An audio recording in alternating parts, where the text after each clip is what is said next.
الطيبين الطاهرين وأصحابه الأكرمين الأفضلين وعلى من أحبهم وتبعهم بإحسان أجمعين إلى يوم الدين. أما بعد، فقد قال الله تبارك وتعالى في القرآن المجيد والفرقان الحميد: أعوذ بالله من الشيطان الرجيم، بسم الله الرحمن الرحيم. لقد من الله على المؤمنين إذ بعث فيهم رسولا. صدق الله العظيم. قال الله تعالى في شأن حبيبه الكريم: إن الله وملائكته يصلون على النبي يا أيها الذين آمنوا صلوا عليه وسلموا تسليما. اللهم صل على سيدنا ومولانا محمد وعلى آل سيدنا ومولانا محمد وعلى صلواتك وعدد معلوماتك وبارك وسلم. معزز حاضرین، اللہ رب العزت جل جلالہ وعلا والہ کا بے پناہ فضل و کرم سے حساب انعام، اس نے ہمیں رسول کریم علیہ السلام کی بابرکت امت میں پیدا ہونے کا شرف عطا فرمایا۔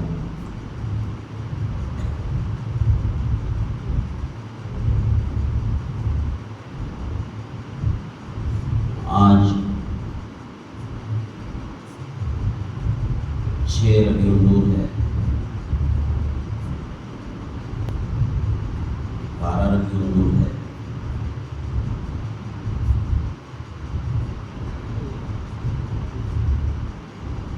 ربیع بہار کو کہتے ہیں۔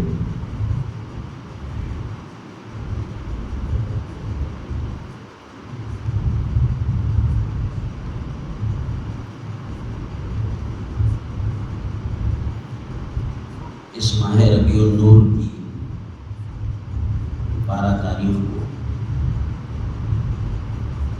سرور عالم نور مجسم صلی اللہ تعالیٰ علیہ وآلہ وسلم بحیثیت بشر اس خاندان گیتی میں جلوگر ہوئے۔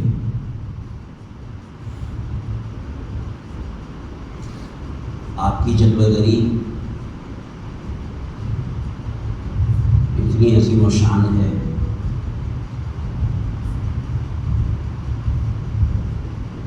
کہ باعث ایجاد عالم آپ ہی ہیں،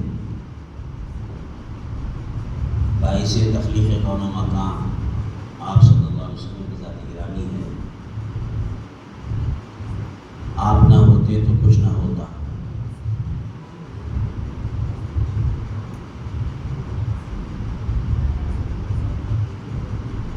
آپ کی تشریف آوری سے متعلق گزشتہ شب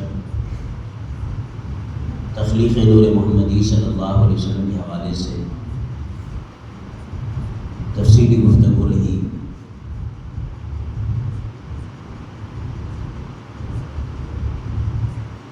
کل کی تھکن اور مسلسل جلسے وغیرہ بھی منعقد ہوئے، ان جلسوں میں بھی اختر کے بیانات رہے۔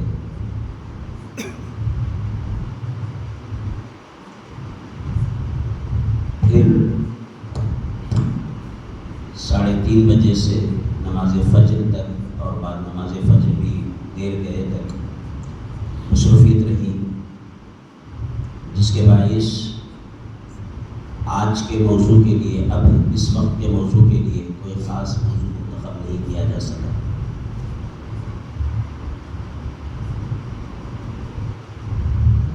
قرآن مجید کی جس آیت کریمہ کو میں نے تلاوت کیا، اس موضوع پر کچھ بولنے کی سعادت حاصل کر رہا ہوں۔ اللہ تبارک و تعالیٰ سے مدد کا طالب ہوں۔ حسبنا اللہ ونعم الوکیل فنعم المولا ونعم النصیر۔ حسبی اللہ لا الہ الا هو علیہ توکلت والیہ انیب۔ رب اشرح لی صدری ویسر لی امری واحلل عقدۃ من لسانی یفقہوا قولی۔ عموماً ہوتا یہ ہے کہ گھنٹہ 1.5 گھنٹہ 2 گھنٹے بھی اگر مل جائے تو ذہنی طور پر کچھ موضوع ذہن میں بن جاتا ہے، کچھ واقعات وغیرہ جمع ہو جاتے ہیں،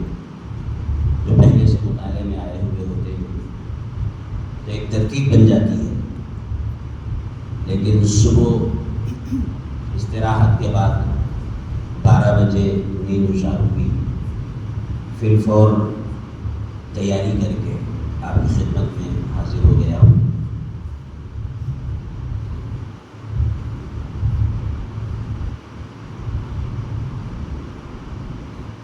سورۃ آل عمران کی جس آیت کریمہ کو میں نے تلاوت کیا اس کا مفہوم یہ ہے، لقد من اللہ علی المؤمنین اذ بعث فیہم رسولا، بے شک اللہ تبارک و تعالیٰ نے مومنین پر احسان فرمایا۔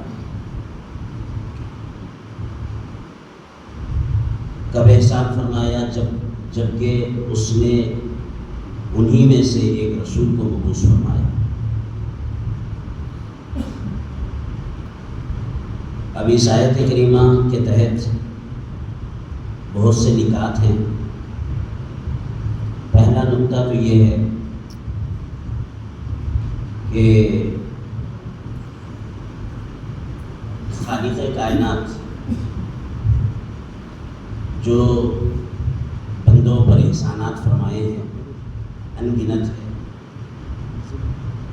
بے شمار ہے۔ کسی نعمت کو دے کر کبھی بھی اس نے احسان نہیں جتایا۔ وجود عطا فرمایا، نہیں فرمایا کہ میں نے وجود عطا کر کے تم پر احسان کیا۔ والدین عطا کیے، نہیں فرمایا کہ میں نے تمہیں والدین دیے، احسان کیا۔ سانسیں دی، آنکھیں دی، کان دیے، دیگر زندگی کی نعمتیں بے شمار، گنتے چلے جاؤ تو ایسا مشکل ہے، شمار ممکن نہیں۔ لیکن کسی بھی ایک نعمت پر اللہ تعالیٰ نے یہ نہیں فرمایا کہ میں نے تم پر احسان کیا۔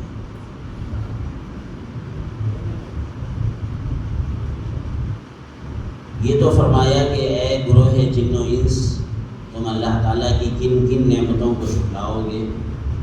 سورۃ الرحمن میں 31 مرتبہ یہ جملہ دہرایا گیا کہ فَبِأَيِّ آلَاءِ رَبِّكُمَا تُكَذِّبَانِ، تم اللہ تعالیٰ کی کون سی نعمتوں کو شکراؤ۔ لیکن یہ نہیں فرمایا کہ میں نے احسان کیا۔ احسان کا لفظ صرف اور صرف ایک نعمت کے لیے ارشاد فرمایا گیا کہ لقد من اللہ علی المؤمنین اذ بعث فیہم رسولا، تحقیق کہ اللہ نے احسان فرمایا مومنین پر جب انہی میں سے ایک رسول کو مبعوث فرمایا۔ تو اس سے اندازہ کیا جا سکتا ہے کہ حضور پاک علیہ الصلوۃ والسلام کی جلوہ تشریف آوری کس قدر بڑا انعام ہے اللہ تعالیٰ کا کہ اس ذات پروردگار نے اس نعمت کے عطا کرنے پر احسان جتانا ضروری سمجھا اور احسان جتایا۔ تو بڑی بڑی نعمتیں دے کر احسان نہ فرمانے والا رب جب کوئی نعمت دے کر احسان جتائے تو اس کا سبب اس کے سوا کیا ہے کہ اس نعمت کا مقام مرتبہ اتنا بڑا ہے، اتنا بلند ہے کہ ہم تصور بھی نہیں کر سکتے۔ ایک تو یوں بھی سوچا جا سکتا ہے، اس زاویے سے بھی اس بات کو سمجھا جا سکتا ہے کہ احسان کون جتا رہا ہے اور کس بات پر جتا رہا ہے۔ کس بات پر جتا رہا ہے یہ تو میں نے آپ کو ابھی بتایا۔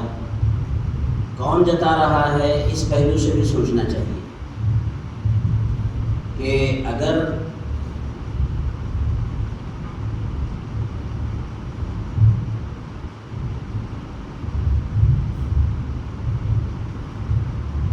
معمولی آدمی احسان جتائے تو اس کی نعمت بھی معمولی ہوگی، اور بڑا آدمی احسان جتائے تو اپنے شایان شان مقام و مرتبے کے مطابق وہ کسی چیز پر احسان جتائے گا۔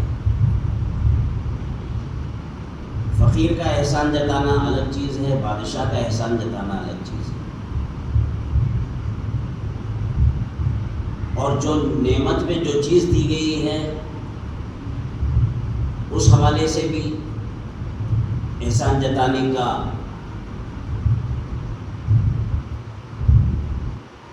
کو سمجھا جا سکتا ہے کہ کیا چیز دی گئی ہے. بڑا آدمی ہو چھوٹی چیز دے اور احسان جتائے معیوب ہے، یہ عیب ہے. اتنا بڑا آدمی اتنی چھوٹی چیز دے کر احسان جتا رہا ہے بادشاہ 10 روپے دیا، 100 روپے دیا اور 100 روپے دے کر احسان جتا رہا ہے. تعجب کرتا ہے بندہ کہ اس کے شایان شان نہیں ہے یہ بات. معمولی آدمی کو احسان جتاتا 100 روپے دے کر تو بات سمجھ میں آتی. خالق کائنات جب احسان جتا رہا ہے تو پھر نعمت بھی بہت بڑی ہوگی، اور جو نعمت دی گئی ہے وہ معمولی نہیں ہے. اگر معمولی ہوتی تو اتنی بڑی ذات احسان نہیں جتاتی. جب اتنی بڑی ذات احسان جتا رہی ہے اور وہ بھی کروڑوں نعمتیں دے کر احسان نہ جتانے والی ذات احسان جتا رہی ہے، تو پھر اس نعمت کے حوالے سے ہمیں سوچنا ہوگا کہ وہ نعمت کتنی بڑی ہے.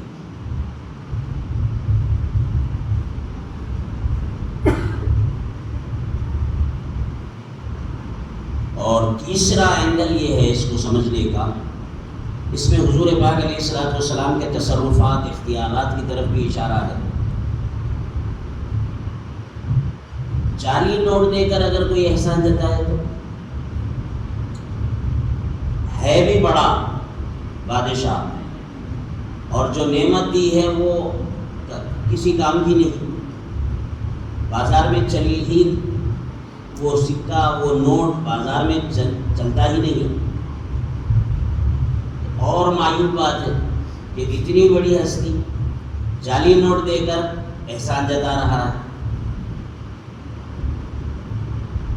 تو پتہ چلا کہ رب تبارک و تعالیٰ نے جو احسان کیا اور جو نعمت دی وہ تصرفات و اختیارات رکھنے والی ہے اور قیمتی ہے اور بازار میں چلنے والی ہے اور نافع ہے، نفع پہنچانے والی ہے. حضور پاک علیہ الصلوۃ والسلام کی ذات امت کو نفع پہنچانے والی ہے، بہت فائدہ بخش ہے حضور کی ذات. اگر خدا نخواستہ کوئی یہ سمجھے کہ حضور کوئی نفع نہیں پہنچاتے، کوئی جو ہے تصرفات نہیں رکھتے، کوئی قیمت ہی نہیں ہے ان کی، بے دست و پا اللہ تعالیٰ نے ان کو بھیجا ہے، تصرفات کے بغیر بھیجا ہے، اختیارات کے بغیر بھیجا ہے، دیوار کے پیچھے کی بھی نہیں جانتے اور کسی کے لیے کچھ بھی نہیں کر سکتے، تو ذرا سوچنا کہ اللہ تعالیٰ نے احسان جتایا ہے حضور کو دے کر، نعمت کو دے کر فرمایا کہ میں نے بہت بڑا احسان کیا ہے مومنین پر. تو پھر اس نعمت کو غور سے دیکھنا ہوگا کہ اس کے اندر کتنی قیمت ہے اور کیا تصرفات اور کیا اختیارات ان کے ہیں، کتنی فائدہ بخش چیز ہے نبی کی ذات، کتنا امت کو فائدہ پہنچانے والے ہیں. تبھی تو اللہ تعالیٰ نے انہیں بھیج کر احسان فرمایا. اس حوالے سے بھی سوچنا ہوگا. اور نعمت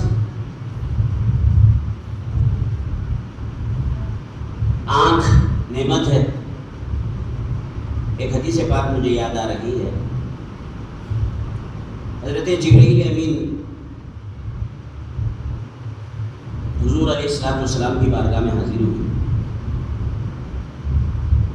اب یہ بھی دربار رسالت مآب صلی اللہ علیہ وسلم کا ایک اعجاز ہے کہ سید الملائکہ جبرائیل امین حضور کی بارگاہ میں کتنی مرتبہ تشریف لائے.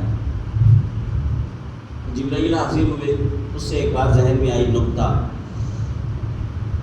کسی نبی کے پاس جبرائیل علیہ السلام 100-150 مرتبہ گئے، کسی نبی کی بارگاہ میں 50 مرتبہ 60 مرتبہ گئے، کسی نبی کی بارگاہ میں 10 مرتبہ گئے.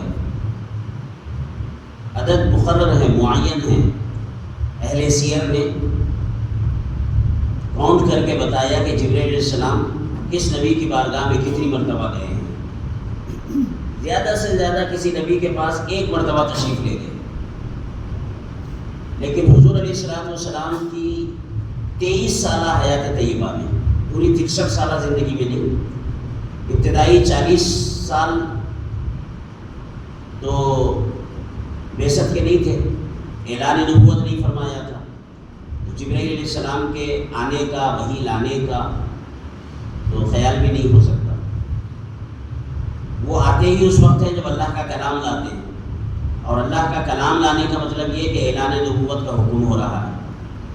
تو 41ویں سال کی عمر میں اعلان نبوت فرمایا حضور نے۔ اس سے کچھ روز قبل جبرائیل امین کو حضور علیہ الصلوۃ والسلام نے مشاہدہ فرمایا، دیکھا، اور پھر دوسری مرتبہ وحی لے کر آ گئے۔ اقرأ بسم ربک الذی خلق، خلق الانسان من علق، سورہ علق کی ابتدائی 5 آیتیں۔ اس کے بعد سے لے کر وصال مبارک تک 23 سالہ حیات طیبہ، یعنی نبوی زندگی میں، پوری مکمل حیات طیبہ میں تو جبرائیل آتے نہیں رہے، 23 سالہ زندگی میں جو نبوی زندگی ہے، ان 23 سالوں میں جبرائیل علیہ السلام حضور علیہ الصلوۃ والسلام کے پاس 24,000 مرتبہ تشریف لائے۔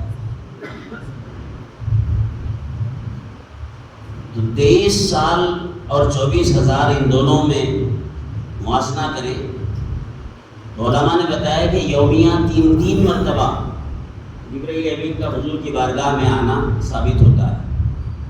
3 مرتبہ دن میں سدرۃ المنتہا سے حضور کی بارگاہ میں مکہ اور مدینہ میں تشریف لانا۔ عاشقوں نے ایک جملہ کہا ہے اس مقام پر کہ یہاں یہ کہنا مناسب نہیں کہ جبرائیل حضور کی بارگاہ میں آتے رہے، بلکہ یہ کہنا مناسب ہے کہ جبرائیل رہتے ہی حضور کی بارگاہ میں تھے۔ جب جب وحی بھیجنا مقصود ہوتا تو اللہ تعالیٰ آپ کو طلب فرما لیا کرتا کہ جبرائیل آؤ، وحی لے جانا ہے۔ اس لیے کہ دن میں 3 مرتبہ آنا یہ بتا رہا ہے کہ رہتے یہیں تھے حضور کی بارگاہ میں، جاتے کبھی کبھی تھے، وحی لینا مقصود ہوتا، اللہ تعالیٰ طلب فرماتا تو جاتے۔ ایک شعر بھی بڑا اچھا ہے، اللہ کرے کہ میرے ذہن میں آ جائے۔ اعلیٰ حضرت فاضل بریلوی رحمۃ اللہ تعالیٰ علیہ نے کیا خوب فرمایا کہ بے لقائے یار چین ان کو اگر آ جاتا، جبرائیل کی بات کر رہے ہیں کہ بے لقائے یار، یعنی محبوب کو دیکھے بغیر اگر جبرائیل کو چین آ جاتا، بے لقائے یار چین ان کو اگر آ جاتا، یوں آتے نہ بار بار جبرائیل سدرا چھوڑ کر، یوں آتے نہ بار بار جبرائیل سدرا چھوڑ کر۔ تو جبرائیل امین حاضر ہوئے حضور کی بارگاہ میں، عرض کرنے لگے یا رسول اللہ علیہ السلام، میں ابھی آپ کی بارگاہ میں آ رہا تھا تو راستے میں ایک ٹیلے پر سے گزر ہوا، مٹی کا تودا، بڑا ٹیلا ہوتا ہے مٹی کا، اس ٹیلے پر سے گزرتا ہوا آیا ہوں آپ کی بارگاہ میں۔ ایک عجیب و غریب منظر میں نے دیکھا ہے کہ ایک اللہ کا بندہ حالت سجدہ میں پڑا ہوا ہے اور جسم سے روح نکل کر ایک عرصہ دراز گزر چکا ہے، سابقہ امتوں میں سے ہے، آپ کی امت میں سے نہیں ہے وہ بندہ، بنی اسرائیل کی امت میں سے، سابقہ انبیاء اکرام کی امت میں سے ایک بندہ مٹی کے اس تودے پر، پہاڑ پر حالت سجدہ میں گرا ہوا ہے، پڑا ہوا ہے، روح نکلی ہوئی ہے۔ اس بندے کا واقعہ یہ ہے کہ اس نے عرصے دراز تک 70 سال تک اللہ کی عبادت کی، اسی پہاڑ پر شب و روز اللہ کی عبادت میں مصروف رہا، دن سارا روزے کی حالت میں عبادت میں گزرتا، راتیں بھی عبادت میں گزرتی، تسبیح و تحلیل میں اللہ تعالیٰ کی تقدیس میں زندگی گزارا۔ جب آخری وقت آیا، اسرائیل آئے روح نکالنے کے لیے، تو اس وقت اس بندے نے اللہ تعالیٰ سے التجا کی کہ مولا میں نے ساری زندگی تیری عبادت میں گزاری ہے، میری خواہش یہ ہے کہ اب جب میری روح نکلے تو حالت سجدہ میں میری روح نکالی جائے اور میرے جسم کو سلامتی عطا کی جائے، میرا جسد بھی محفوظ رہے، زمین کھانے نہ پائے، درندوں سے محفوظ رہے، کیڑے مکوڑوں سے میرا جسم سلامت رہے، میرے جسم کی حفاظت ہو، اور 1 2 4 سال کے لیے نہیں، پورے قیامت تک کے لیے، قیامت کے بپا ہونے تک کے لیے میرے جسم کی حفاظت ہو، اور حالت سجدہ میں میری روح نکلے، تاکہ کل قیامت کے دن فخر کے ساتھ میں اٹھوں اور عرض کر سکوں تیری بارگاہ میں کہ مولا میں تیرا وہ بندہ ہوں جس نے ساری زندگی بھی عبادت میں گزاری، اور روح نکلنے کے بعد بھی میری باڈی اور میرا جسم تیری عبادت میں حالت سجدہ میں رہا، یوں میں تیرا شکر ادا کر سکوں اور مجھے فخر و مباحات حاصل ہو۔ یہ کرم فرما میرے مولا مجھ پر۔ اللہ تعالیٰ نے اس کی دعا قبول فرمائی، اور کتابوں میں آتا ہے کہ آج بھی وہ بندہ اس ٹیلے پر حالت سجدہ ہی میں محفوظ ہے، اس کا بدن، اور قیامت تک رہے گا، لوگوں کی نگاہوں سے اوجھل ہے، کسی کو نظر نہیں آتا، مگر حقیقتاً وہ بندہ حالت سجدہ میں روح نکلی ہوئی باڈی سجدے کی حالت میں محفوظ ہے۔ تو جبرائیل امین ایک مرتبہ اس کو دیکھتے ہوئے حضور کی بارگاہ میں تشریف لائے اور آ کر عرض کرنے لگے کہ یا رسول اللہ، میں نے ایسا ایسا منظر دیکھا ہے، ایک بندہ حالت سجدہ میں پڑا ہوا ہے، میں جانتا ہوں کل قیامت کے دن اس بندے کے ساتھ کیا معاملہ پیش آئے گا، کیا ہوگا۔ اب حضور پاک علیہ الصلوۃ والسلام تو سب کچھ جانتے ہی ہیں، لیکن امت کی تعلیم کے لیے ارشاد فرمایا کہ جبرائیل بتاؤ تم کیا جانتے ہو اس بندے کے بارے میں، کیا ہوگا کل قیامت کے دن اس کے ساتھ۔ جبرائیل امین عرض کرتے ہیں یا رسول اللہ، کل قیامت کا دن ہوگا، حساب و کتاب ہوگا، میزان لگایا جائے گا، ترازو، نامہ اعمال تولے جائیں گے ہر بندے کے، تو اس بندے کے نامہ اعمال بھی تولے جائیں گے۔ جب اس کے نامہ اعمال تولے جائیں گے تو نیکیاں چونکہ اتنی زیادہ ہوں گی، عبادات ساری زندگی عبادات کرتا رہا، تو اللہ تعالیٰ باوجود یہ کہ کثرت سے نیکیاں ہیں اور نیکیوں کا پلڑا چک چکا ہے، گناہ ہے نہیں کچھ بھی، لیکن پھر بھی اللہ تبارک و تعالیٰ یہ فرمائے گا کہ فرشتوں جاؤ اسے میرے فضل و کرم کے باعث جنت میں داخل کر دو، میرے فضل کے ساتھ اس کو جنت میں داخل کر دو۔ تو وہ بندہ کہے گا، تعجب ہوگا اس کو، مولا کیا فرما رہا ہے، تیرے فضل سے مجھے جنت میں بھیجا جائے، اگر فضل ہی کی بنیاد پر جنت میں جانا ہے تو پھر وہ جو ساری زندگی میں نے نیکیاں کی، 70 سال میں نے عبادت میں گزارے، شب و روز دن رات عبادت کی، اور روح نکلنے کے بعد بھی میرا جسم حالت سجدہ میں تیری عبادت میں پڑا رہا، پھر وہ نیکیاں کہاں گئی؟ کیا ان نیکیوں کے وجہ سے مجھے جنت نہیں ملے گی؟ اب بھی مجھے جنت میں جانا ہے تو تیرے فضل کی بنیاد پر جانا ہے، تو پھر میری ان نیکیوں کا کیا بنا؟ تب اللہ تبارک و تعالیٰ فرمائیں گے اچھا اے فرشتوں اس کو پھر میزان پر لے جاؤ، ترازو پر، اور میری دی ہوئی نعمت آنکھیں، ان آنکھوں کو ایک پلڑے پہ رکھو اور اس کی ساری زندگی کی نیکیاں ایک پلڑے میں رکھو اور تولو، دیکھو کہ کون سا پلڑا بھاری ہوتا ہے۔ ملائکہ فرشتے اللہ کی ایک نعمت آنکھیں ایک پلڑے میں رکھ کر اس کی ساری زندگی کی 70 سالہ عبادات اور پھر روح نکلنے کے بعد اس کا جو باڈی حالت سجدہ میں رہی، ان ساری نیکیوں کو ایک پلڑے میں رکھ کر تولیں گے۔ تو حدیث پاک کے الفاظ ہے کہ آنکھوں کا جو پلڑا ہے وہ بھاری ہو جائے گا، نیکیوں کا پلڑا ہلکا ہو جائے گا۔ اللہ کی نعمت آنکھ جس پلڑے میں ہے وہ بھاری وزنی ہو جائے گا، جھک جائے گا، نیکیوں کا پلڑا ہلکا پڑ جائے گا۔ اب اللہ تعالیٰ فرمائیں گے کہ میری ایک نعمت آنکھیں تیری ان ساری نیکیوں سے بھاری ہے، ساری زندگی کی عبادتیں میری ان ایک نعمت آنکھوں کا مقابلہ نہیں کر سک رہی ہے، میری کروڑہا نعمتیں ہیں تجھ پر، اتنی سانسیں دی، کان دیے، ماں باپ دیے، کھانے کو دیا، پیر دیے، ہاتھ دیے، ان ساری نعمتوں کا بدلہ دے۔ تو جو کہہ رہا ہے کہ یہ جو ساری عبادتیں ہیں میں عبادتوں کے بدلے جنت میں جاؤں، تو میری ایک نعمت کے برابر بھی نہیں ہے تیری نیکیاں۔ جنت ملنا تو دور، آنکھوں کا بدلہ بھی جو ہے پورا نہیں ہو رہا ہے تیری نیکیوں سے، اور جو باقی ساری نعمتیں ہیں ان کا بدلہ کہاں سے دے گا؟ اس کا بدلہ دے۔ تو بندہ اس وقت اعتراف کرے گا کہ مولا تیری نعمتوں کا بدلہ نہیں دیا جا سکتا، ایک نعمت کا بدلہ بھی ساری زندگی کی نیکیاں نہیں ہو سکتی، معاف کر دے، میں قصوروار، میں اعتراف کرتا ہوں کہ میرا خیال غلط ہے کہ نیکیوں کے بدلے کوئی جنت میں جا سکتا ہے۔ ہرگز کوئی بندہ نیکیوں اور اجر اور ثواب وغیرہ کے ذریعے جنت میں نہیں جا سکتا۔ جنت میں اگر کوئی جا سکتا ہے تو وہ صرف تیرے فضل و کرم کی بنیاد پر جا سکتا ہے۔ میں معافی طلب کرتا ہوں۔ تب اللہ تعالیٰ نے اسے معاف کیا۔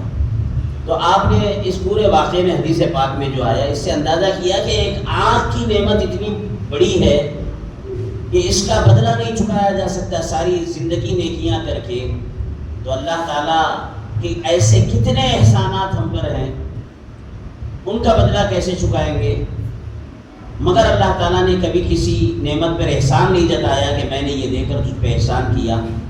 احسان صرف اور صرف ایک ہی نعمت پر جتایا ہے اللہ تعالیٰ نے کہ میں نے تم پر احسان کیا کہ اپنا محبوب تمہیں عطا کر دیا، اپنا محبوب تمہیں دے دیا۔ اذ بعث فیہم رسولا، اس وقت اللہ تعالیٰ نے احسان فرمایا جب رسول کو بھیجا، رسول کی بعثت ہوئی، حضور پاک علیہ السلام تشریف لائے۔ تو اندازہ کریں کہ کتنی بڑی نعمت ہے حضور کی ذات۔ جب اتنی بڑی نعمت ملے تو اس وقت ایک مومن کا، ایک امتی کے دل کا کیا حال ہونا چاہیے، کیسا سرور، کیسا ایک فرحت و ابتہاج کا عالم ہونا چاہیے، خوشی اور مسرت کا عالم ہونا چاہیے کہ فضل رب العلا اور کیا چاہیے۔ اس کا دل یہ کہنا چاہیے کہ فضل رب العلا اور کیا چاہیے، مل گئے مصطفیٰ اور کیا چاہیے، مل گئے مصطفیٰ اور کیا چاہیے۔ تو آج کا دن فرحت و انبساط کا دن ہے، خوشی اور مسرت کا دن ہے۔ ابتہاج محسوس کریں، حضور علیہ السلام کی ولادت پر خوش ہونا یہ فرض ہے۔ اس خوشی پر کوئی اہتمام کرے یا نہ کرے، کوئی جھنڈی لگائے یا نہ لگائے، جھنڈیاں لگائے نہ لگائے، مستحب ہے، کرنے پر ثواب ملے گا، نہ کرنے پر کوئی گناہ نہیں۔ شربت پلائیں نہ پلائیں، کھیر پوریاں کھائیں یا نہ کھائیں، کھلائیں یا نہ کھلائیں، لنگر لٹائیں نہ لٹائیں، کھانا کھلائیں یا نہ کھلائیں، کچھ خیر و خیرات کر کے خوشی کا اظہار کرے یا نہ کرے، یہ اپنی اپنی مرضی کی بات ہے، مستحب بات ہے، مگر کم از کم دل میں خوشی ہو کہ مصطفیٰ آ گئے، یہ فرض ہے۔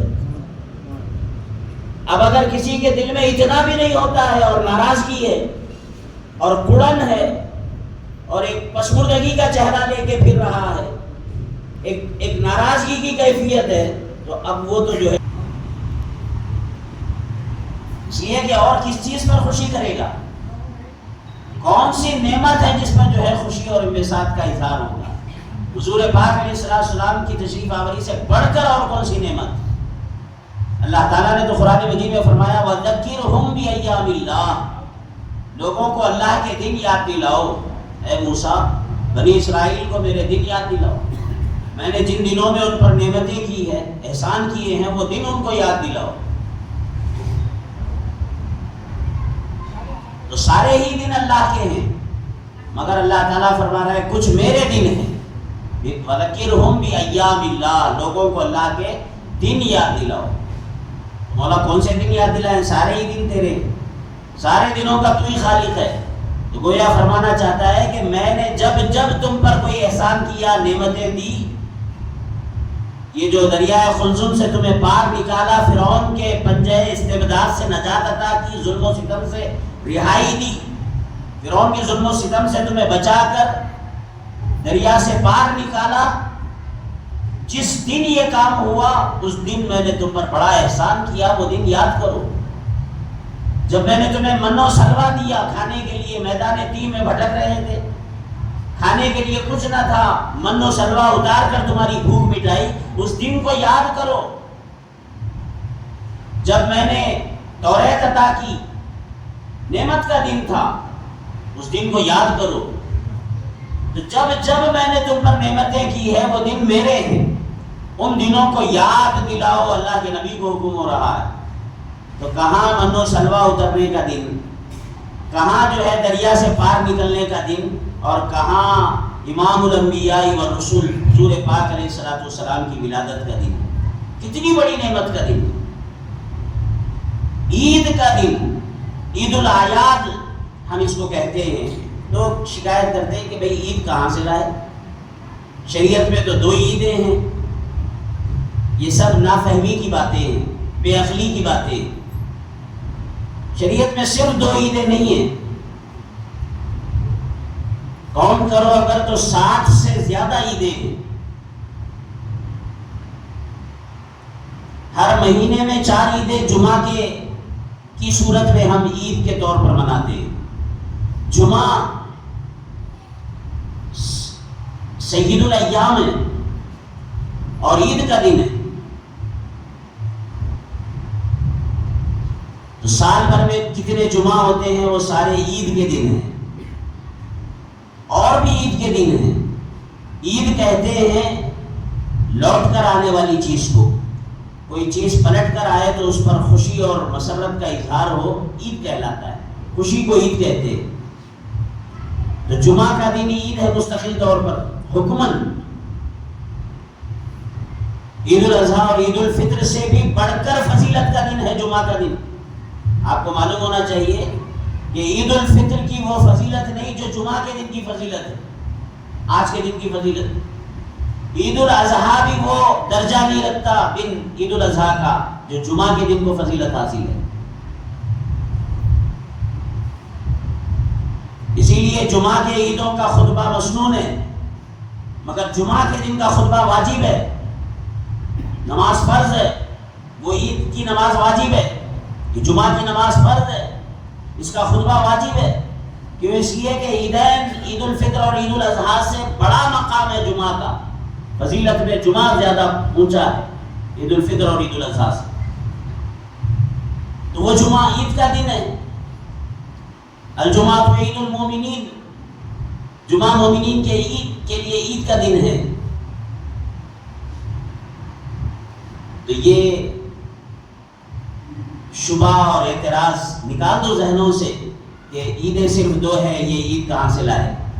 عید الاعیاد ہے، 12 ربیع الاول ساری عیدوں کی عید ہے۔ اگر یہ عید نہ ملتی تو کوئی عید نہ ملتی، نہ جمعہ ملتا، نہ عید الفطر ملتا، نہ عید الاضحیٰ کا دن ملتا۔ حضور پاک علیہ السلام کی ولادت نہ ہوتی تو کوئی عید نہ ملتی، نہ دن ملتا، نہ راتیں ملتی، وجود ہی نہیں ملتا۔ ہر نعمت کا واسطہ وسیلہ حضور پاک علیہ السلام کی ذات گرامی ہے۔ اسی لیے جب میدان عرفات میں حجۃ الوداع کے موقع پر 9 ذی الحجہ کو یہ آیت کریمہ نازل ہوئی، الیوم اکملت لکم دینکم واتممت علیکم نعمتی ورضیت لکم الاسلام دینا۔ آج کے دن میں نے دین مکمل کر دیا تمہارا، اکملت لکم دینکم واتممت علیکم نعمتی، اور جو نعمتیں تمہیں دینی تھی وہ ساری تمہیں دے دی، نعمتیں تمام ہو گئی، دین مکمل ہو گیا۔ ورضیت لکم الاسلام دینا، اور بطور دین اسلام تمہارا دین ہے، اس پر میں راضی ہو گیا۔ یہ آیت کریمہ نازل ہوئی تو ایک یہودی نے فاروق اعظم رضی اللہ تعالیٰ عنہ سے کہا کہ اے عمر، اگر اس طرح کی کوئی آیت ہماری کتاب میں نازل ہوتی، توریت میں، انجیل میں، تو ہم اس آیت کے نازل ہونے کے دن کو عید کا دن بنا لیتے۔ اگر ایسی کوئی آیت ہمارے مذہب میں آتی، ہماری کتاب میں نازل ہوتی، تو اس آیت کے نازل ہونے کے دن کو ہم عید کے طور پر مناتے اور عید بنا لیتے اس دن کو۔ تو فاروق اعظم رضی اللہ تعالیٰ عنہ نے کہا، نادان، یہ آیت جس دن نازل ہوئی میں اچھی طرح جانتا ہوں، اس دن ہماری 2 عیدیں تھیں۔ اب چاہتے تو فاروق اعظم رضی اللہ تعالیٰ عنہ کہہ سکتے تھے کہ بھئی یہ سارے باتیں ہمارے اسلام میں نہیں پائی جاتی، یہ کوئی نعمت ملنے پر جو ہے عید منانا اور کسی دن کو عید بنا لینا، ہمارے پاس 2 عیدیں ہیں، کوئی تیسری عید کا تصور نہیں ہے اسلام میں۔ فاروق اعظم نے یہ نہیں کہا اس سے، بلکہ کیا فرمایا، اعتراف کرتے ہوئے کہ ہاں میں جانتا ہوں تو جس آیت کے نازل ہونے کی بات کر رہا ہے وہ آیت کہاں نازل ہوئی؟ میدان عرفات میں جب حضور حجۃ الوداع کا خطبہ ارشاد فرما رہے تھے، اس وقت یہ آیت کریمہ نازل ہوئی۔ اس دن ہماری 2 عیدیں تھیں، ذوالحجہ کا حج ادا کیا جا رہا تھا، یوم عرفہ عید کا دن، اور اس دن اتفاق سے جمعہ کا دن بھی تھا، تو 2 عیدیں تھیں ہماری، اس دن یہ آیت کریمہ نازل ہوئی۔ تو گویا یہ آیت نازل ہوئی تو وہ دن ہی ہمارا عید کا تھا، تو ہم عید ہی مناتے ہیں اس آیت کے نازل ہونے پر۔ تو گویا فاروق اعظم نے یہ تصور دے دیا کہ عیدین کے علاوہ بھی عیدیں ہیں، اور یہ تصور کہ کسی نعمت کے ملنے کے دن کو عید بنا لینا، یہ اسلام کا تصور ہے، فاروق اعظم کا تصور ہے۔ یہ کوئی غیر اسلامی تصور نہیں ہے کہ یہ کہاں سے عید بنا لیا آپ نے 12 ربیع الاول کو۔ حضور کی ولادت کو عید کا دن کہنا جائز نہیں، یہ سب کبھی علمی کی باتیں ہیں۔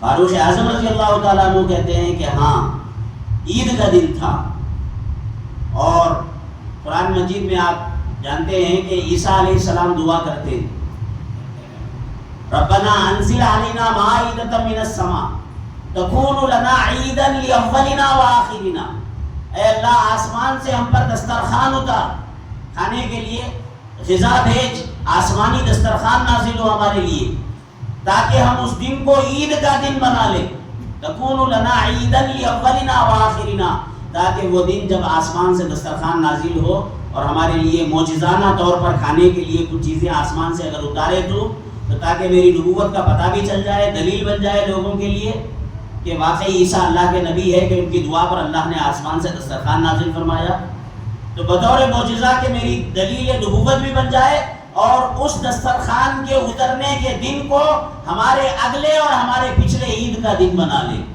وہ دن ہمارے اگلوں کے لیے پچھلوں کے لیے عید کا دن بن جائے۔ آسمان سے دسترخوان نازل فرما مولا، تو اللہ تعالیٰ نے مائدہ نازل فرمایا۔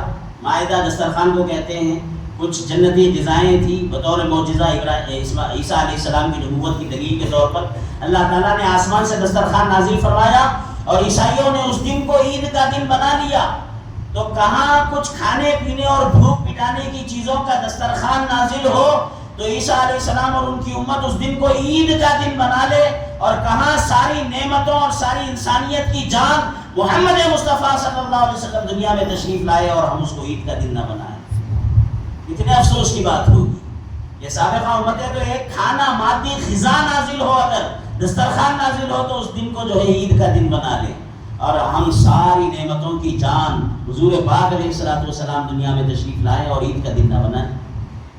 تو آج عید کا دن ہے، اسی طرح اہتمام کرنا ہے، اسی طرح سجنا سنورنا، جو کچھ بھی عید الفطر کے موقع پر لباس پہنا جاتا ہے، کہ آپ نے کیا نہیں کیا تو اپنے دل سے پوچھے کہ کیوں نہیں کیا۔ ٹھیک ہے، مستحب ہے، حکم کا درجہ چھوٹا ہے، مگر باطن اور تقویٰ کے اعتبار سے آپ کے قلب کی کیفیت یہ ہونی چاہیے کہ لباس عمدہ پہنے، اظہار مسرت کرے، اپنے بچوں کو بھی لباس پہنائے اچھا نیا، اور ان کو تحفے تحائف پیش کرے، گھر میں کچھ اچھا بنائیں، اچھا پکائیں، اچھا کھائیں کھلائیں، کچھ صدقات و خیر و خیرات کرے کہ آ گئے مصطفیٰ، آ گئے حضور مل گئے، بیماروں کی عیادت کرے، لوگوں سے ملے، معانقہ کرے، خطبہ سنے، خطبہ میلاد۔ انشاءاللہ ابھی نوافل وغیرہ کے بعد جمعہ کی نماز ادا ہوگی، جمعہ کا خطبہ، اس کے بعد نماز، پھر سنت نوافل پڑھ کر خطبہ میلاد پڑھیں گے۔ آپ سب رہیں گے انشاءاللہ، خطبہ میلاد میں شرکت کریں، پھر خطبہ میلاد کے بعد 1-2 رکعت شکرانہ ادا کریں، 2 رکعت شکر کے کہ مولا تو نے اپنا محبوب ہمیں عطا فرمایا، اس پر شکر ادا کرتے ہیں۔ 1-2 رکعت نفل شکر کے ادا کریں گے، پھر اس کے بعد دعائے ثانی کریں گے اور صلاۃ و سلام پڑھیں گے۔ تو یہ دن وہ عظیم دن ہے کہ اللہ نے اپنے نبی کو مبعوث فرمایا، ظاہری ولادت ہوئی،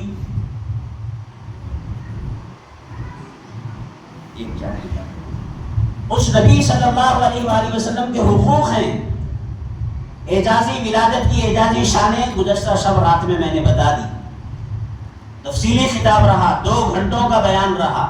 آپ میں سے بہت سے حضرات تکلیف فرمائی، تب سے لے کر آمنہ بی بی رضی اللہ تعالی عنہا کے بطن اقدس سے حضور کی ولادت ہوئی، اس وقت تک کے تمام حالات کل گزشتہ شب بیان ہوئے، آخر میں بیان کیے۔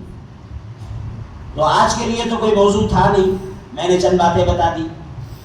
اور انبیاء اکرام جس دن پیدا ہوتے ہیں وہ سلامتی کا دن ہوتا ہے، قرآن سے ثابت۔ حضرت یحییٰ علیہ السلام پیدا ہوئے تو خود آپ فرماتے ہیں، اللہ تعالیٰ فرماتا ہے، یا یحییٰ خذ الکتاب بقوہ، اے یحییٰ کتاب کو قوت سے پکڑ لے، جو کتاب تجھے دی گئی ہے اس کو قوت سے پکڑ۔ وآتیناہ الحکم صبیًّا وحنانا من لدنا وزکا وکان تقیا وبرا بوالدیہ ولم یکن جبارا عصیا وسلام علیہ یوم ولد ویوم یموت ویوم یبعث حیا۔ اور یحییٰ پر سلامتی ہے جس دن وہ پیدا ہوا، جس دن وصال فرمائے گا، اور جب تک زندہ رہے گا اس پر سلامتی ہی سلامتی۔ تو اللہ کے نبی کے پیدا ہونے کا دن سلامتی کا دن ہوتا ہے، اور اللہ سلام بھیجتا ہے۔ یحییٰ پیدا ہوئے جس دن وسلام علیہ یوم ولد، یحییٰ جس دن پیدا ہوا اس دن اس پر سلام۔ تو اس دن سلام پڑھنا، 12 ربیع الاول کو حضور کی آمد کی خوشی میں سلام پڑھنا، حضور کی بارگاہ میں سلام بھیجنا، یہ بھی جو ہے اللہ کی سنت ہے کہ یحییٰ علیہ السلام کو پیدا کیا تو سلامتی نازل فرمائی۔ عیسیٰ علیہ السلام پیدا ہوتے ہیں تو وہ بھی کہتے ہیں وَسَلَامٌ عَلَيَّ يَوْمَ وُلِدتُّ وَيَوْمَ أَمُوتُ وَيَوْمَ أُبْعَثُ حَيًّا، کہ مجھ پر سلامتی نازل ہو جس دن میں پیدا ہوا، جس دن وصال کروں گا اور جس دن تک دنیا میں رہوں گا، وَيَوْمَ أُبْعَثُ حَيًّا، دوبارہ جو ہے زندہ کر کے اٹھایا جاؤں گا، اس دن بھی مجھ پر سلامتی ہو، جس دن میں وصال پاؤں اس دن بھی اللہ کی سلامتی ہو، اور جس دن میں پیدا ہوا اس دن بھی اللہ کی سلامتی ہو۔ تو نبیوں کی ولادت کے دن سلامتی نازل ہوتی ہے، سلام بھیجا جاتا ہے اللہ کی بارگاہ سے، تو ہم کیوں نہ بھیجیں۔ اور پھر ایک اور دلیل یاد آ رہی ہے قرآن سے، 5 منٹ سامنے ہے، عرض کرتا ہوں، اس کے بعد اس کا تعارف کرواؤں گا۔ دیکھو عیسیٰ علیہ السلام نے جو خوشخبری دی، سارے نبیوں نے ہمارے نبی کی آمد کی خوشخبری دی، از آدم تا عیسیٰ، ہر ایک نے اپنی اپنی امتوں کو بشارتیں دیتے رہے کہ نبی آخر الزمان آنے والے ہیں، نبی آخر الزمان آنے والے ہیں۔ گویا ان کی امتیں کلمہ پڑھا کرتی تھی، لا الہ الا اللہ آدم صفی اللہ، لا الہ الا اللہ نوح نجی اللہ، لا الہ الا اللہ ابراہیم خلیل اللہ، لا الہ الا اللہ موسیٰ کلیم اللہ، لا الہ الا اللہ عیسیٰ روح اللہ۔ یہ ان کی امتوں کے کلمے تھے، مگر خود ان نبیوں کا کلمہ کیا تھا؟ لا الہ الا اللہ محمد الرسول اللہ، محمد رسول آخری نبی، نبی آخر الزمان آنے والے ہیں۔ امتوں کو جو ہے اس کی پیشن گوئی دیا کرتے تھے، خبریں سنایا کرتے تھے۔ آخری نبی عیسیٰ علیہ السلام نے جو خبر دی، اپنی امت کو بتایا، بشارت دی، اس کا ذکر قرآن میں موجود ہے۔ سورہ صف میں اللہ تعالیٰ نے فرمایا وَإِذْ قَالَ عِيسَى ابْنُ مَرْيَمَ يَا بَنِي إِسْرَائِيلَ إِنِّي رَسُولُ اللَّهِ إِلَيْكُمْ مُبَشِّرًا إِنِّي رَسُولُ اللَّهِ إِلَيْكُمْ مُصَدِّقًا لِمَا بَيْنَ يَدَيْهِ مِنَ التَّوْرَاةِ وَمُبَشِّرًا بِرَسُولٍ يَأْتِي مِن بَعْدِهِ اسْمُهُ أَحْمَدُ۔ اے میرے امتیو، مجھے جانے دو، میں جاؤں گا تو وہ آئیں گے، میں جاؤں گا تو فاران کی چوٹی پر نبی آخر الزمان تشریف لائیں گے، جو ہادی اعظم ہے، مرسل اعظم ہے، ان کا آنا میرے جانے پر موقوف ہے۔ میں جاؤں گا تو وہ آئیں گے، اور وہ آئیں گے، میں خوشخبری دیتا ہوں، انی رسول اللہ علیکم مصدقا لما بین یدی من التوراۃ ومبشرا برسول، اور میں تمہیں ایک رسول کی خوشخبری دے رہا ہوں۔ الفاظ پہ غور کیجیے، نیوز دینا ہو، کوئی خبر دینا ہو، کوئی اطلاع دینا ہو، سادی اطلاع دینا ہو تو اس کو خبر کہتے ہیں، اور خبر دینے والے کو مخبر کہتے ہیں۔ عیسیٰ علیہ السلام نے یہ نہیں فرمایا وَمُخْبِرًا بِرَسُولٍ يَأْتِي مِن بَعْدِهِ اسْمُهُ أَحْمَدُ، میرے بعد ایک نبی آئیں گے جن کا نام احمد ہوگا، ان کے آنے کی تمہیں میں خبر دیتا ہوں۔ مخبراً نہیں فرمایا، کیا فرمایا؟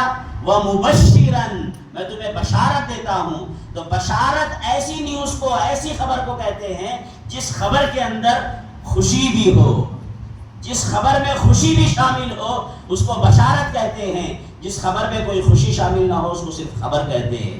تو عیسیٰ علیہ السلام نے صرف خبر نہیں دی، بشارت دی، گویا خوش ہو جاؤ کہ نبی آخر الزمان آنے والے ہیں، خوش ہو جاؤ عیسیٰ علیہ السلام نے کہا ہے، تو ہم کیوں خوش نہ ہو حضور کے آنے پر، خوشیوں کا اہتمام کریں۔ تو یہ آئین حیات خاتم پیغمبران صلی اللہ علیہ وسلم چارٹ، حضور کی سیرت پر 75 معلومات اس میں جمع کیے گئے۔ ہر امتی کو ایک امتی ہونے کی حیثیت سے ان کے بارے میں جاننا، اپنے نبی کے بارے میں جاننا، یہ حقوق ہیں حضور کے، محبت کا تقاضا ہے۔ ایک تو دلی کیفیت اور عشقی کیفیت جو حضور کے ساتھ ہے وہ تو ہے، مگر اس کا اظہار کیسے ہوگا، معلوم کیسے ہوگا دنیا کو کہ ہم چاہنے والے ہیں حضور کے؟ جب حضور کے بارے میں کوئی سوال کرے کہ بتاؤ حضور کے خصائص کیا ہیں، تمہارے نبی کے خصائص کیا ہیں، تو ہم اپنے نبی کے خصائص بتا سکیں۔ چند خصائص میں آپ کو بتاتا ہوں ہمارے آقا صلی اللہ علیہ وسلم کے، کہ آپ صلی اللہ علیہ وسلم مختون، ناف بریدہ، ہر قسم کی آلائش سے پاک تولد ہوئے۔ آج چھٹی کا دن ہے، نہیں آج چھٹی ہے نا، دکانیں کاروبار وغیرہ سب بند ہے، 5 منٹ اگر اضافہ لے لوں تو آپ ناراض تو نہیں ہوں گے، بس مختصر تعارف کرا کے جلد سے جلد ختم کر رہا ہوں۔ پہلی خصوصیت یہ کہ آپ صلی اللہ علیہ وسلم مختون یعنی ختنہ شدہ پیدا ہوئے، یہ خصائص ہیں ہمارے نبی کے۔ ناف بریدہ یعنی ناف کٹی ہوئی تھی، ہر قسم کی آلائش سے پاک۔ جب بچہ پیدا ہوتا ہے خون لگا ہوتا ہے، کیا کیا لگا ہوا ہوتا ہے، گندگی میں ملوث ہوتا ہے، مگر ہمارے اور آپ کے آقا کی شان یہ کہ پاکیزہ کستوری اور مشک کی خوشبو اٹھ رہی تھی۔ حضور جب تولد ہوئے، حضرت شفا بیان کرتی ہے ام عبد الرحمن بن عوف کہ میں نے جب حضور کو دیکھا تو خوشبو سے میری مشام جان معطر ہو گئی، مشک اور کستوری کی خوشبو آنے لگی حضور کے جسد اقدس سے۔ آپ صلی اللہ علیہ وسلم کا سایہ زمین پر نہیں پڑتا تھا۔ خصائص میں سے بے شمار خصائص، ان میں سے چند میں نے یہاں جمع کیے اس چارٹ میں۔ کیا کہا کہ آپ کا سایہ زمین پر نہیں پڑتا تھا، آپ صلی اللہ علیہ وسلم پر کبھی مکھی نہیں بیٹھی، آپ صلی اللہ علیہ وسلم کو کبھی جمائی نہیں آئی، آپ صلی اللہ علیہ وسلم جیسے آگے دیکھتے تھے ویسے ہی پیچھے بھی دیکھتے تھے۔ صحابہ اکرام سے فرماتے سفید سیدھی رکھو، تم کیا سمجھتے ہو میں قبلے ہی کی طرف رخ کرتا ہوں تو بس ادھر ہی دیکھتا ہوں؟ نہیں، میں پیچھے بھی ویسے ہی دیکھتا ہوں جیسے آگے دیکھتا ہوں، بلکہ تمہارے دلوں پر میری نظر ہے، تمہارے خشوع پر نظر ہے، تمہارے رکوع ہی نہیں دیکھتا ہوں، دلوں کا خشوع بھی میرے سامنے ہے، تمہارے دلوں کا خشوع بھی میری نظروں کے سامنے ہوتا ہے۔ بہترین طور پر اچھے طریقے سے نماز پڑھو خشوع اور خضوع سے۔ آپ صلی اللہ علیہ وسلم جس جانور پر سوار ہوئے وہ کبھی نہیں بدکا نہ کبھی بھاگا۔ آپ صلی اللہ علیہ وسلم کے پسینے میں مشک و عنبر کی خوشبو تھی، حضور کے پسینے میں۔ ایک صاحب آئے حضور کی بارگاہ میں، عرض کیا یا رسول اللہ میری بیٹی کی شادی ہے، عطر لگانے کے لیے کوئی قیمتی عطر میرے پاس نہیں ہے، کچھ انتظام فرمائیے۔ تو حضور نے اپنا جسم پاک کا پسینہ جمع کر کے شیشی میں ان کو دیا، جاؤ اپنی بیٹی کو شادی کے موقع پر یہ عطر لگاؤ۔ اس باپ نے اس بیٹی کو عطر لگایا، سال گزر گئے، سینکڑوں سال گزر گئے، مدینہ کے لوگ اس عورت کے بدن سے پیدا ہونے والے نسلوں اور ان کے بچوں کو ان کے پسینے سے خوشبو سونگھ کر کہتے کہ تم فلاں عورت کے نسل سے ہو، بیٹے ہو یا پوترے ہو اس عورت کے جس عورت نے ہمارے نبی کا پسینہ استعمال کیا تھا، ہمارے نبی کا پسینہ لگانے والی عورت کے بدن سے تم ہو نا، اس کی نسل سے ہو۔ اس عورت کے گھر کا نام ہی بیت المطیبین پڑ گیا، عرب میں مدینہ میں بیت المطیبین یعنی خوشبو والوں کا گھر نام پڑ گیا، وہ گھر ہی مشہور ہو گیا خوشبو والوں کے گھر سے۔ کس کا گھر؟ جس عورت نے، جس دلہن نے میرے نبی کا پسینہ لگایا، اس کا گھرانہ بیت المطیبین کے نام سے مشہور ہو گیا۔ پھر آپ صلی اللہ علیہ وسلم کو پہاڑ اور درخت صلاۃ و سلام پیش کرتے تھے، جمادات، نباتات، حیوانات آپ سے گفتگو اور محبت کرتے تھے۔ آپ صلی اللہ علیہ وسلم کا لعاب دہن، زخموں کا مرہم، بیماریوں کی شفا، زہر کا تریاق تھا۔ کیسے ابو بکر صدیق رضی اللہ تعالیٰ عنہ غار ثور میں سانپ ڈس گیا، اس سانپ، سوچو وہ کسی طبیب کے پاس نہیں گئے، کسی ڈاکٹر کے پاس، صحابہ بھی مشورہ نہیں دیے، صحابہ بلکہ الٹا مشورہ یہ دیتے ہیں جاؤ اللہ کے نبی سے پوچھو کیا کرے اس آنکھ کا، پوری طرح توڑ دے، ذرا سا گوشت کے لوتھڑے سے لٹک رہا تھا آنکھ کا دیدہ، اس کو یوں ہی پکڑ کے حضور کی بارگاہ میں گئے۔ حضور نے یہ نہیں فرمایا یہ پکڑ کے میرے پاس کہاں سے آئے، کیا میں کوئی طبیب ہوں، کیا کوئی حکیم ہوں، ڈاکٹر ہوں، جاؤ کسی طبیب کے پاس، ڈاکٹر کے پاس۔ نہیں، طبیب اعظم حضور کی ذات ہے۔ فرمایا ادھر آؤ قریب، آنکھ کو اپنے ٹھیلے سے ہاتھ سے پکڑا، ان کی آنکھ کے گڑے میں رکھا اور لعاب دہن لگا دیا۔ اب حضرت قتادہ کہتے ہیں مجھے پتہ ہی نہیں چلتا کہ اس آنکھ سے زیادہ نظر آتا ہے یا اس آنکھ سے۔ پہلی والی آنکھ سے بڑھ کر مجھے حضور کی لگائی ہوئی آنکھ سے نظر آنا شروع ہو گیا. تو یہ دعا دہن کی برکت ہے. تو یہ خصائص ہے حضور کے، اور ساری تفصیلات جو جو ضروری باتیں ہیں وہ اس چارٹ میں موجود ہے.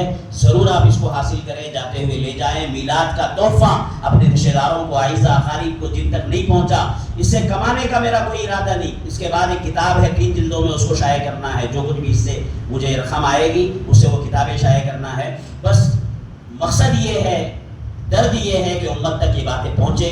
حضور کے حوالے سے ہر امتی کو اتنے معلومات ضرور معلوم رہیں.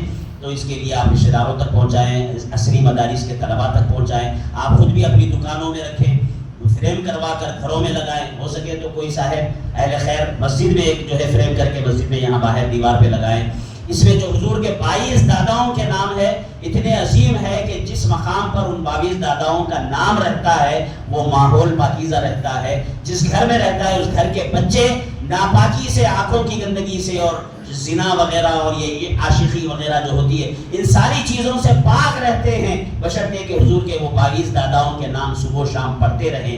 گھر میں لگا رہے گا تو پڑھیں گے بچے، معلومات ہوتی رہے گی. بہرحال یہ چارٹ آپ جاتے ہوئے ضرور لے جائیں. 100 روپے اس کی قیمت رکھی گئی ہے. دوستوں تک پہنچائے، اعزاء اقارب تک، بچوں تک. اللہ تعالی ہمیں حضور کی ذات سے سچی پکی بیریا محبت عطا فرمائے، اور حضور کی سیرت اور کردار سے دلچسپی عطا فرمائے، اور حضور کی سنتوں کو ادا کرنے کا جذبہ عطا فرمائے. یا پروردگارہ مولا، حضور کی ولادت کے صدقے، اس مہینے کی برکتوں کے صدقے، آج کے دن کی 12 ربیع الاول کے دن کے برکتوں کے صدقے مولا، جو جو انوار، جو برکتیں تو نے حضور کی ولادت کے دن آسمان سے زمین پر نازل فرمائے تھے مولا، آج بھی ہمیں ان برکتوں کی ضرورت ہے. نازل فرما پروردگارہ، وہ برکتیں، وہ انوار و تجلیات پوری امت مسلمہ کو عطا فرما. حضور کے فیضان سے ہم سب کو مالا مال فرما. یا الہ العالمین میرے مولا، کرم فرما، رحم فرما، ہمارے ملک میں امن و امان عطا فرما. حضور کی ولادت کے صدقے مولا پوری امت مسلمہ کے جان و مال کی عزت و آبرو کی حفاظت فرما. ہر پریشان دکھی مصیبت زدہ کی مصیبتوں کو، پریشانیوں کو دور فرما. یا اللہ میرے مولا، حضور علیہ السلام کی شفاعت سے حصہ وافر عطا فرما. یا اللہ میرے مولا، کرم فرما، خیر عطا فرما، سلامتی نازل فرما. صلی اللہ تعالی وسلم علی خیر